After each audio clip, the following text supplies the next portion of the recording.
In this video, I'm just going to go over some of the other things about the league. This isn't required reading. You don't need to know this.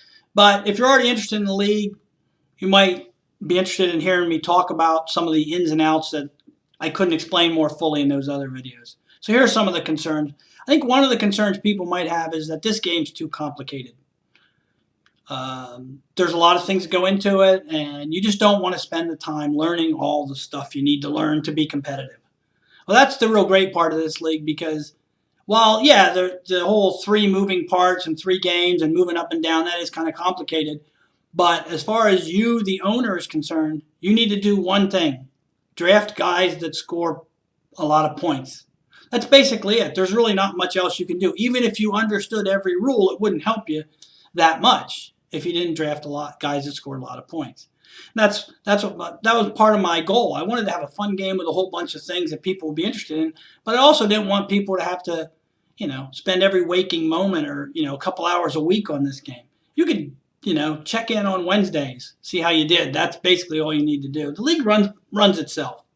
All we do is basically watch, and what the league doesn't run, I take care of and I point you to. I do a newsletter every week or a weekly update every week, and I remind people of this and that. So don't worry about it. Just get a good PPR list and draft a good team. I don't think people got it the first year, 2016, because we all drafted the same number of players.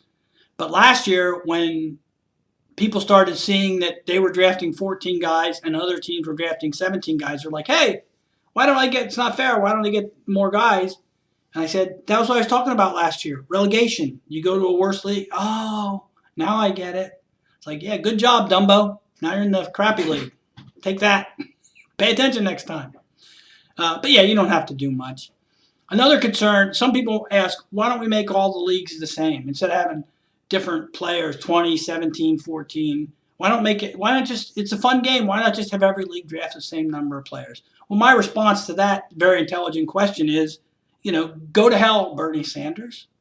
This is not socialism, this is capitalism. And capitalism operates on rational self-interest. You will be interested, you'll be engaged, you'll be trying to do well because it could get you 2 more players, or it could get you 4 more players next year because you want more players. And that's the whole point.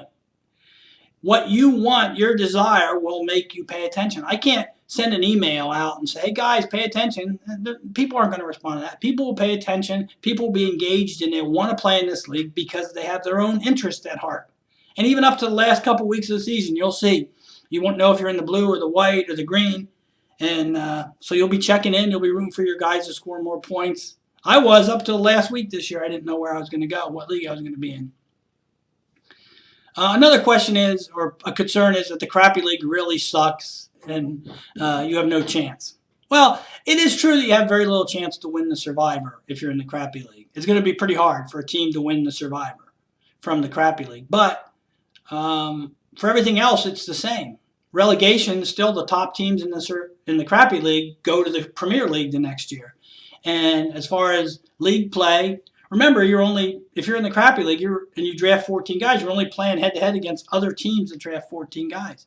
And if you win the playoffs, you win the same as if you had won the Premier playoffs. So it's not that bad. Plus, here's an added bonus for being in the crappy league. If you get relegated to the crappy league next year, you're drafting against all the dumb guys, right? Because they're not even smart enough to not be in the crappy league. So you can get a better team because everyone else in your league is dumb, except you, right? So that's another bonus of being in the crappy league. Look, the Survivor game is kind of random. This year, 2017, the best team won, but in 2016, the team that won was 20th in scoring out of 39 teams. Every week they just kept barely surviving until the last week they scored more than everybody and they won. That guy was surprised as anyone. So it is kind of random. We had a crappy league team finish in the top 6 this year.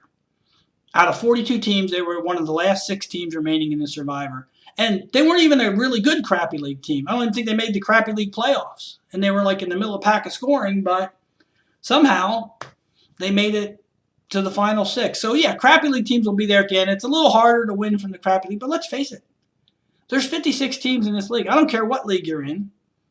You don't have a very good chance of winning because there's too many teams. Nobody has a good chance of winning. The crappy league teams just a little less so. What do I do if teams drop out, especially crappy league teams? Well, it sucks if people get sent to the crappy league and then they drop out because they don't want to be in the crappy league. But most of the guys know me well enough. If you drop out just because you're in the crappy league, you ain't getting back in, for one thing. And I think this year a lot of guys, looked at it as a kind of a pride thing. And of course, a lot of them got out this year.